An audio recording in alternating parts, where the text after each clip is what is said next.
오늘 아침 우리에게 주시는 하나님 말씀은 예레미야 애가 3장 40절로 54절까지의 말씀입니다. 예레미야 애가 3장 40절로 54절까지의 말씀을 봉독하겠습니다. 우리가 스스로 우리의 행위들을 조사하고 여호와께로 돌아가자. 우리의 마음과 손을 아울러 하늘에 계신 하나님께 들자. 우리의 범죄함과 우리의 반역함을 주께서 사하지 아니하시고 진노로 자신을 가리시고 우리를 추격하시며 죽이시고 긍휼을 베풀지 아니하셨나이다. 주께서 구름으로 자신을 가리사 기도가 상달되지 못하게 하시고 우리를 문 나라 가운데에서 쓰레기와 폐물로 삼으셨으므로 우리의 모든 원수들이 우리를 향하여 그들의 입을 크게 벌렸나이다. 두려움과 함정과 파멸과 멸망이 우리에게 임하였도다.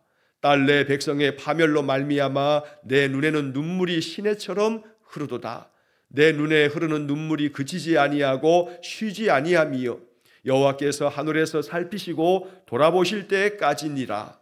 나의 성읍의 모든 여자들을 내 눈으로 보니 내 심령이 상하는도다. 나의 원수들이 이유 없이 나를 새처럼 사냥하는도다. 그들이 내 생명을 끊으려고 나를 구덩이에 넣고 그 위에 돌을 던지며 물이 내 머리 위로 넘치니 내가 스스로 이르기를 이제는 멸절되었다 하도다. 아멘.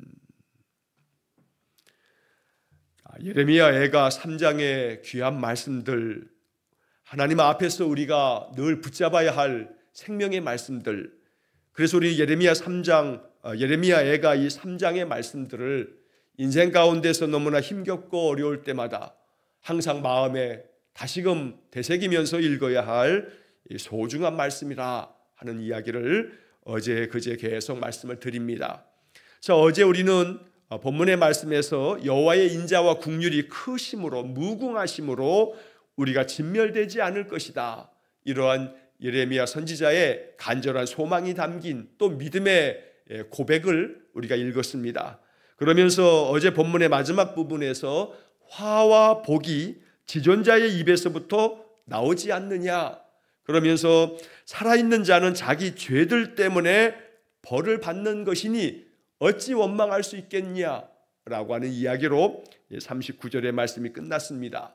자, 여기서 우리는 이제 40장으로 넘어오면서 그렇기 때문에 우리가 스스로 우리의 행위를 조사해보고 여호와께로 돌아가야 한다라고 촉구하고 있는 것입니다. 왜냐하면 화를 당하고 복을 얻는 것이 지존하신 하나님으로부터 나오는 것이기 때문에, 또 살아있는 자는 자기의 죄로 말미암아 하나님의 징계하심을 받는 것이기 때문에 우리는 언제나 하나님께로 돌아가야 한다. 그래서 우리는 오늘 본문 40절의 말씀에서 무엇보다 여호와께로 돌아가자, 이게 바로 예레미야 애가 3장을 통해서 우리가 발견해야 할 우리 인생의 삶의 바른 길이고 또 하나님이 원하시는 것이고, 항상 여호와께로 돌아가 하나님과 가까이 하며 하나님의 은혜 안에 머물러 사는 것, 이것이 우리 인생 가운데 늘 평강을 잃지 않는 길이다 라고 하는 것을 잊지 말아야겠습니다. 인생의 삶에서 시련이 많습니다. 겹겹이 쌓여 있습니다. 고난도 많습니다. 산 넘어 산입니다. 우리의 인생의 삶에서 계속된 평안이 언제나 유지되지는 않습니다. 아픔도 있고 상처도 있습니다. 질병도 있고 부상도 있습니다. 많은 어려움들이 우리 안에 늘 산적해 있습니다. 하지만 여호와 하나님께로 돌아가 하나님을 경외하고 하나님을 진실되게 참되게 섬겨갈 때 이러한 인생의 괴로움들이 다 사라지는가? 그건 아닙니다. 하나님께로 돌아가 하나님 경외하는 마음으로 믿음 안에 굳건히 서서 살아간다 하여도 인생의 삶에서 만나는 어려움들은 여전할 수 있습니다. 하지만 중요한 것은 그 어떤 어려움이 우리의 마음에 밀물처럼 몰려와도 그게 전혀 우리의 마음에 타격이 되지 않습니다. 우리의 마음이 더욱더 강건해지기 때문에 인생의 그 어떤 고난과 시련과 역경 앞에서도 우리는 두려워하지 않습니다. 왜냐하면 내가 하나님께로 돌아와 하나님과 함께 있기에 하나님 나와 함께 계셔서 이 모든 것들을 능히 잘 헤쳐나갈 수 있는 지혜를 주시고, 이것들을 잘 견디어낼 수 있는 힘도 주시고 용기도 주시고 또 더러는 하나님께서 피할 길을 내셔서 우리로 하여금 어떨 때는 우연히 어떨 때는 나도 모르는 사이에 하나님의 손길로 내가 위태한 것들을 지나갔구나 라고 하는 것을 뒤늦게야 깨달을 때도 있습니다. 하나님이 우리 가운데 돌보시는 그 손길은 어떨 때는 하나님이 하나님 자신을 나타내지 않아 우리는 그냥 우연히 잘 된 것처럼 여겨지지만 그러나 그 모든 것 가운데에는 하나님의 은혜의 손길이 그 속에 담겨 있음을 깨달아야 되는 것입니다. 그렇기 때문에 예레미야 선지자는 오늘 40절 말씀에서 우리가 스스로 우리의 행위들을 조사하고 우리가 어떻게 했는지, 우리가 지난 시간들을, 지난 날들을 어떻게 살아왔는지, 어떠한 악행을 저질렀는지, 어떻게 하나님의 말씀을 거슬렀는지 한번 조사해보고 이제는 거기서 돌이켜서 여호와께로 돌아가자. 이것은 선지자들이 계속해서 이야기하는 말씀의 중요한 메시지입니다. 우리가 호세아 선지자를 읽을 때 북이스라엘에 멸망당할 즈음에 호세아 선지자는 이 북이스라엘이 멸망당해서는 안 되겠기에 하나님의 말씀을 거침없이 전했습니다. 그 가운데 호세아 6장의 말씀은 호세아서 전체에서 대단히 중요한 핵심 장인데 그 6장의 말씀을 이렇게 말씀합니다. 오라 우리가 여호와께로 돌아가자. 오라 우리가 여호와께로 돌아가자. 호세아 6장 1절의 말씀입니다. 호세아 선지자가 이렇게 하나님께로 돌아가자고 아무리 촉구해도 북이스라엘 사람들은 하나님께로 돌아오지 않았습니다. 그래서 호세아 선지자의 그 외침은 아무 의미 없는 메아리가 되어버렸습니다. 그래서 결국 이 호세아 선지자 시대에 북이스라엘이 아수르에 의해서 멸망당했습니다. 예레미야 선지자가 남유다에 멸망당할 이 즈음에 여호와께로 돌아가자고 촉구합니다. 끊임없이 말합니다. 하지만 그들은 돌아오지 않았습니다. 그래서 결국 남유다도 바벨론에 의해서 멸망당하고 말았습니다. 오늘 우리는 이 40절의 말씀을 읽으면서 우리가 스스로 우리의 행위들을 조사하고 여호와께로 돌아가자, 이 말씀을 나에게 주시는 말씀으로 받고 내 인생의 삶이 하나님께로 돌아가 하나님과 함께 살며 하나님의 말씀대로 따라 살아갈 때에 거기에 은혜가 있음을 항상 마음에 기억하며 살아가기 원합니다. 자, 이 40절의 말씀을 새번역 성경은 이렇게 번역합니다.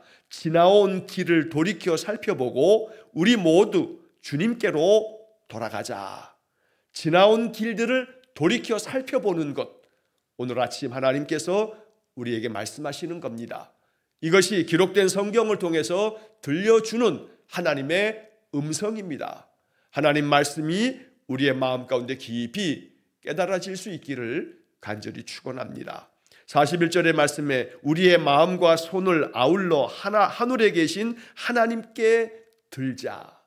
하나님께로 돌아가면 우리가 해야 할 것이 무엇인가? 그것은 바로 우리의 마음과 손을 다 아울러서 하늘에 계신 하나님께 손을 들자, 마음을 들자라고 예레미야 선지자가 촉구합니다. 새번역 성경은 이 41절을 이렇게 번역합니다.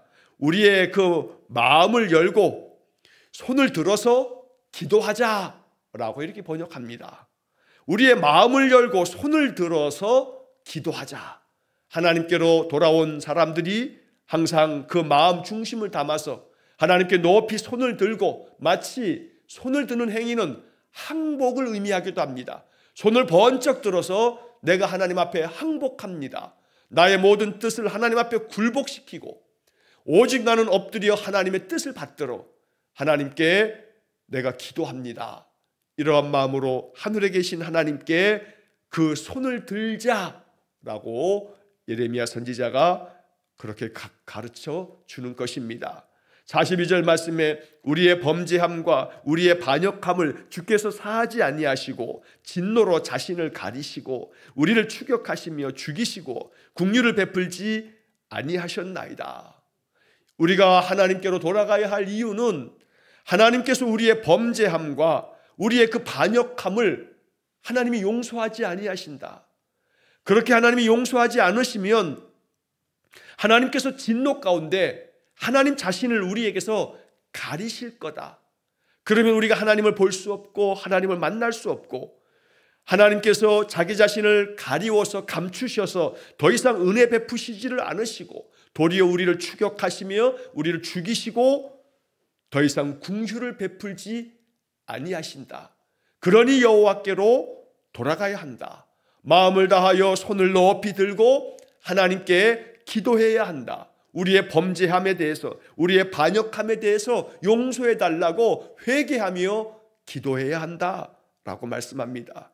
그래야 하나님이 진노를 거두실 거고 자기 자신을 가리셨던 것들을 다시 내보이시면서 계시를 해 주실 것이고, 그리고 우리를 다시 살리실 것이고 궁휼을 베푸실 것이다. 이게 선지자의 외침이었습니다.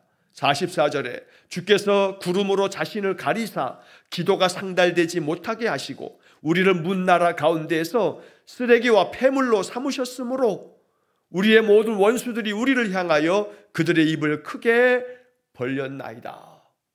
우리는 여기 이 44절의 말씀에서 기도가 상달되지 못하게 하셨다. 이것이 영적인 죽음이나 다름없습니다. 우리의 기도가 하나님께 상달되어져 하나님이 우리의 기도를 낱낱이 들으시고 그 기도를 하나님 앞에 기념책에 적어두시고 일마다 때마다 하나님의 그 섭리에 따라서 응답해 주시고, 이것이 하나님과 하나님 백성 사이에 이루어져야 할 원활한 영적인 소통입니다. 이것이 생명이기도 합니다. 기도가 상달되지 아니하면 하나님께서 우리의 기도를 외면하시고 우리가 아무리 외쳐봐야 소용없는 그런 메아리 같은 소리가 돼버리고 맙니다. 오직 하나님 나의 기도를 받아주시기를. 여기 상달이라고 하는 말은 사전에 보면 이렇게 풀이가 되어 있습니다. 윗사람에게 말이나 글로 여쭈어 알려드림. 그러니까 위에 계신 어른에게 내가 말로 무언가를 이야기하는 것, 글로서 나의 마음을 전하는 것, 그래서 그것이 전해지는 것, 이것을 상달이 된다라고 말하는 겁니다. 나의 기도가 하늘에 상달되기 원합니다 라고 하는 것은 위에 계신 높으신 지존자 하나님께서 내 기도를 받아주시기를 원한다 라고 하는 그런 의미입니다. 그러므로 우리의 기도가 하늘에 상달되어지는 그런 은혜가 있기를 원합니다. 그러려면 하나님께로 돌아가야 합니다. 여호와께로 돌아가 마음과 손을 아울러서 하늘에 계신 하나님께 높이 들며 기도하면 하나님께서 우리의 기도를 받아주시고 우리의 범죄함과 우리의 반역함을 사하시고 우리가 애통한 마음으로 회개하며 기도하고 주의 말씀 붙들고 그 말씀에 순종하며 살아가면 하늘에 우리의 모든 기도가 상달될 줄로 믿습니다. 그러므로 늘 기도가 하늘에 상달되는 삶을 사는 것, 이것이 바로 참된 그리스도인의 삶이 됩니다. 만약 그렇지 못하면 45절 말씀처럼 하나님께서 우리를 문나라 가운데에서 쓰레기와 폐물로 삼으실 거다. 그래서 남유다가 망한 것입니다. 하나님께로 돌아오지 않았기에, 하나님께 그 기도가 상달되지 못함으로 말미암아 하나님 외면하시고 철저히 징계하셔서 바벨론에 의해서 그들은 쓰레기처럼 여겨졌습니다. 왕의 두 눈을 뽑고 사슬에 묶어서 질질 끌고 갔습니다. 많은 귀족들과 왕족들을 다 죽였습니다. 완전히 그들의 모든 산업을 허물어뜨렸습니다. 예루살렘은 황폐해졌습니다. 폐물이 되어버린 것입니다. 하나님께서 그렇게 만드셨다는 겁니다. 예레미야 선지자가 아무리 이렇게 될 거라고 외쳐도 그들은 하나님께로 돌아오지 않았던 겁니다.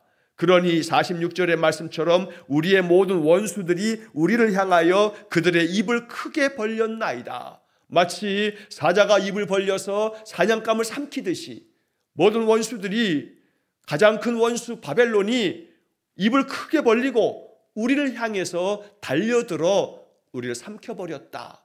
그래서 우리가 망하게 되었다라고 말하는 것입니다.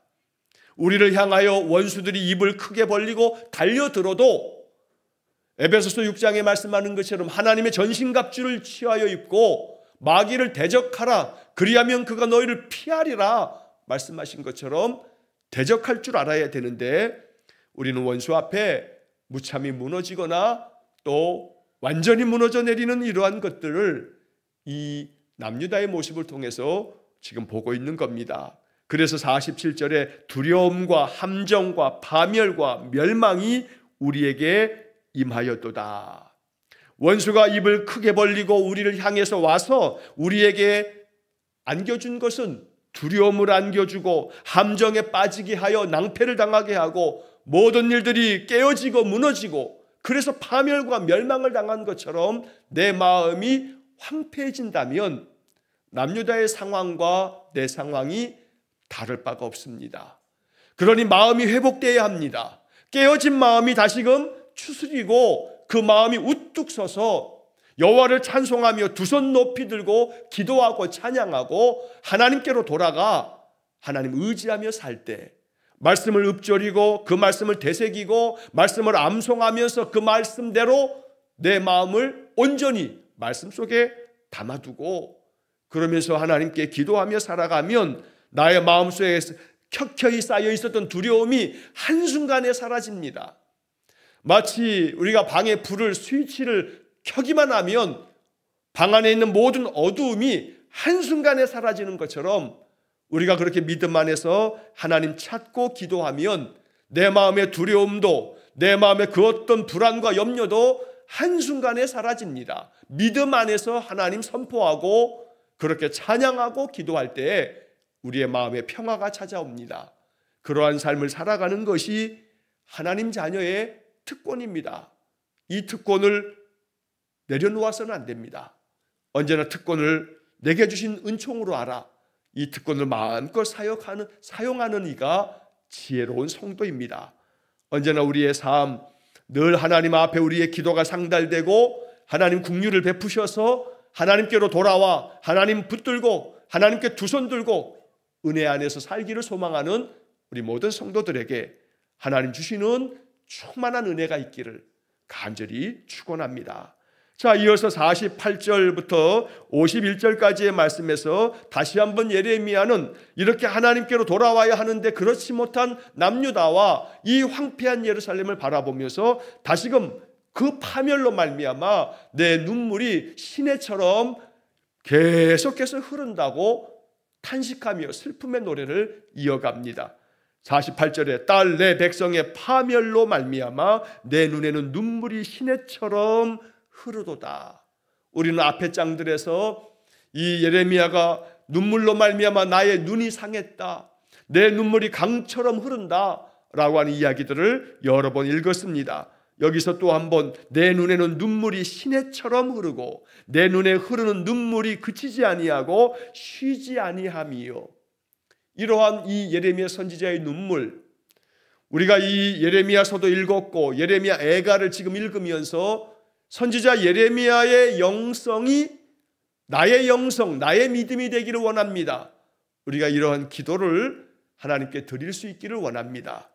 바로 선지자 예레미야의 영성이라 함은 나라를 생각하면서 또 이 시대를 바라보면서 우리 주변을 바라보면서 이 땅에 사는 사람들의 상처와 아픔들을 바라보면서 점점 황폐해져 가는 듯한 이 나라의 이 혼돈을 바라보면서 우리는 마음 가운데 예레미야 선지자의 영성을 가지고 마음 깊이 하나님이 이러다가는 나라가 어느 길로 갈지 모르겠습니다. 이 나라가 지금 어떻게 지금 어느 황폐한 길로 나아갈지 모르겠습니다.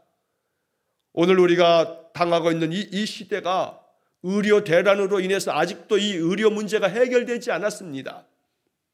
점점 이대로 내버려두면 내년쯤 되게 되면 또 후년쯤 되게 되면 이 문제가 걷잡을 수 없이 심각한 상태가 되어진다는 것이 모든 사람들의 일치된 견해입니다. 그러나 대통령을 위시해서 누구도 이 문제가 얼마나 큰 위험에 빠질 것인지 느끼지 못합니다. 다 거짓 뉴스라고 말합니다. 의사가 배출되지 않습니다. 의대생들이 다시 학교에 복귀하지 않습니다. 1년, 2년 이렇게 거듭되어지게 되면 의사가 수급되지 않습니다. 군대에서 의무적으로 일하는 군의관들도 없습니다. 저 오지 낙도 아주 먼 사람들도 없는 그런 곳에 파견할 보건소의 의사들도 보낼 수가 없습니다. 그러면 도해지 서울이나 이 수도권이나 병원이 많은 데서 사는 사람이야 덜 하겠지만 그러나 의사들이 찾아가지 않는 지역은 그들은 아프면 죽습니다. 치료받을 길이 없습니다. 지금 당장 서울도 그렇고 이 수도권도 그렇고 난립니다. 그러나 몇 개월만 지나면 1년만 지나면 의사도 살아야 될 거니 지들이 들어오겠지라고 하는 태도를 계속 이 정부가 고수한다면 그런 모든 것들에 대한 피해는 우리 국민이 고스란히 당하는 겁니다.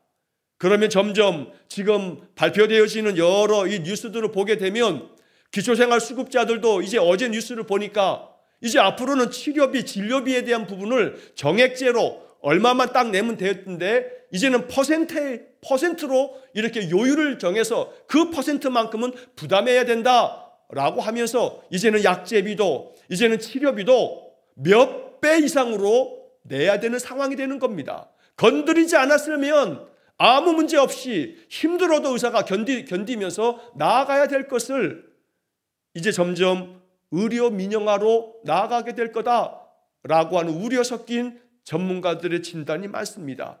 그러면 말할 수 없이 의료비는 상승할 것이고 돈이 많은 자들이 아무 문제 없지만 돈 없는 서민들은, 이 국민들은 이제 병원 한 번 가는 것 자체가 두려움이 되는 그런 시대가 되어버릴 것입니다. 그러나 이러한 황폐한 이러한 나라의 모양들을 바라보면서 우리가 예레미야의 영성으로 기도하지 않는다면 이건 고스란히 우리에게 닥칠 화가 될 겁니다.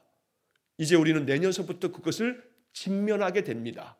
치솟은 이 의료비를 감당하기 어려워 아파도 병원에 가는 것을 겁내야 하는 그런 시대를 우리가 맞이하게 될 것입니다. 그렇기 때문에 예레미야와 같이 정말로 눈물로 기도하지 않으면 안 되는 시대가 되어버렸습니다. 그래서 우리는 이 예레미야 선지자의 이 눈물을 이해해야 합니다. 우리가 당해야만 그제서야 한탄하는 것이 아니라 우리의 상황을 바라보면서 점점 더 두려움과 함정과 파멸과 멸망으로 치닫는 것 같은 이 시대를 바라보면서 외면하지 말고 내 문제는 아니다 여기지 말고 아픈 마음으로 더 깊이 기도할 수 있는 영성, 이것이 우리 믿음의 사람들에게 필요하다는 것입니다. 예레미야에가는 우리에게 이러한 것들을 말씀하고 있는 것입니다. 50절의 말씀에 여호와께서 하늘에서 살피시고 돌아보실 때까지니라 나의 성읍의 모든 여자들을 내 눈으로 보니 내 심령이 상하는도다. 왜냐하면 바벨론에 의해서 이 나라가 망하고 황폐해지면서 남편들이 그 싸움에서 다 죽어가고 아들들이 그 싸움에서 다 죽어가고 그러면서 남편들과 아들들이 죽어가면서 남겨진 것은 그 성읍의 여자들뿐.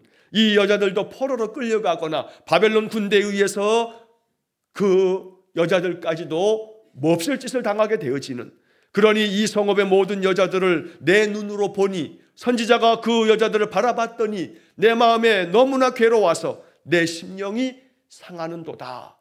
예레미야는 이렇게 눈물로 탄식하는 겁니다. 이런 모든 것들은 여호와께서 하늘에서 살펴주시고 돌아보실 때까지는 이 문제가 해결되지 않을 거다. 예레미야는 이렇게 탄식하며 눈물 흘리고 있는 것입니다. 결국 이 50절의 말씀에서 예레미야 선지자는 하나님께서 하늘에서 살펴주시고 돌아보셔야만 된다. 그러니 하나님께로 돌아가야 한다라고 하는 이야기를 촉구하는 겁니다. 마지막으로 52절부터 54절까지의 말씀에서 나의 원수들이 이유 없이 아무런 까닭 없이 나를 새처럼 사냥하는도다. 그들이 내 생명을 끊으려고 나를 구덩이에 넣고 그 위에 돌을 던졌다. 이러한 시적인 비유적인 표현을 통해서 그 원수들이 바벨론 군대에 의해서 이 남유다가 패망한 것들을 이야기하는 것이기도 하고, 여기 이 원수들이라 함은 결국 하나님께서 우리 이 남유다를 외면하시고 버리시고 징계하심으로 말미암아 당하는 이 모든 것들이 이유 없이 사냥꾼이 사냥하는 것처럼, 그러나 이유 없이가 아니라 이유가 분명합니다. 어떤 이유냐 하면 42절에서 본 것처럼 우리의 범죄함과 우리의 반역함 때문에, 그런 이유 때문에 하나님께서 우리를 사냥하듯이 그 새들을 사냥하는 사냥꾼처럼 우리의 생명을 끊어버리시고 구덩이에 던지시고 그 위에 돌을 던지시는 것처럼 하나님이 원수들을 사용하셔서 우리를 이렇게 징계하고 계시는 것이다 라고 말하는 겁니다. 그러니 52절에 이유 없이라고 하는 이 말은 사냥꾼은 새들을 사냥할 때 이유 없이 사냥하지만, 그래서 우리가 이유 없이 당하는 것 같이 여겨지지만, 그러나 그 이유는 분명한 겁니다. 예레미야 선지자는 그 이유가 우리의 반역 때문에, 우리의 범죄 때문에 그런 것이라고 이미 앞에서 말씀하였던 겁니다. 그래서 마지막 54절의 말씀에 물이 내 머리 위로 넘치니 내가 스스로 이르기를 이제는 멸절되었다 하도다. 하나님의 그 진노하심의 그 파멸의 물이 우리를 강물처럼 덮어서 마치 수장되고 수몰당하는 것처럼, 그러니 이제는 내가 스스로 말하길 이제는 끝났다, 이제는 멸절되었다 라고 할 만큼 그런 절망적인 상태에 빠졌노라고 말하는 것입니다. 그러나 이제 우리는 내일 아침에 이 3장의 마지막 부분 55절부터 66절까지 이제 마지막 말씀 속에서 예레미야 선지자가 이 3장을 통해서 이야기하려는 바를 우리가 듣게 될 것입니다. 오늘 본문의 말씀에서 예레미야 선지자의 그 간절한 촉구, 우리가 스스로 우리의 행위를 조사하고 여호와께로 돌아가자, 오늘 이 말씀 앞에 응답하는 우리의 삶이 되기를 간절히 축원합니다.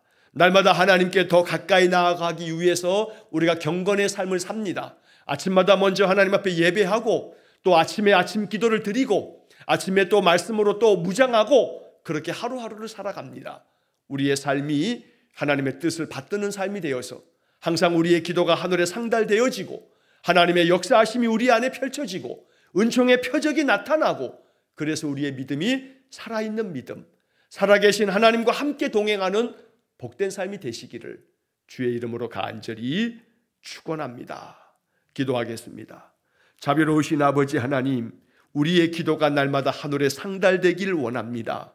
그러기 위해서 언제나 우리의 마음과 손을 아울러 하나님께로 들고, 우리의 모든 행위를 스스로 조사하여 늘 살피어 하나님 앞에 참회하고 여호와께로 돌아가 하나님의 뜻을 받들어 살기 원합니다. 우리의 마음에 예레미야 선지자의 영성을 우리에게 주셔서 애통한 마음으로 이 시대를 바라보고 이 나라를 바라보면서 눈물 흘리며 기도할 줄 아는 마음을 우리에게 부어주시기를 간절히 원합니다. 예레미야 선지자가 아픈 마음으로 기도하는 것처럼 우리의 마음이 아파지기를 원합니다. 오늘 이 시대 이 아픔들을 바라보면서 고통하는 이들, 탄식하는 이들, 눈물 흘리고 있는 이들을 바라보면서 저것이 나의 일이고 내 가족의 일이고 나의 삶인 것으로 여기며 눈물 흘릴 수 있는 영성을 우리에게 허락해 주옵소서. 오늘도 하나님께로 가까이 나아가 하나님 뜻 받들어 살겠사오니 성령께서 우리의 마음을 강건적으로 주장하셔서 주의 뜻을 따르는 데 있어 부족함이 없도록 성령의 은혜와 능력이 충만하게 부어지도록 복을 내려 주옵소서. 한날의 모든 삶을 주님께 의탁하오며 예수님 이름으로 기도하옵나이다. 아멘. 우리 구주 예수 그리스도의 은혜와 하나님 아버지의 극진하신 사랑과 성령의 감화 감동하시며 교통하시며 역사하심이 언제나 여호와께로 돌아와 두 손 높이 들어 하나님 앞에 나의 모든 삶을 의탁하고 예레미야의 영성을 가지고 이 시대와 이 나라와 우리의 모든 삶을 위해 간절함으로 애통함으로 기도하기를 마음에 결단하고 하나님 찾는 머리 숙인 귀한 성도들 위해와 저들 가정과 온 가족들 위해 영원토록 함께 하시길 축원하옵나이다. 아멘.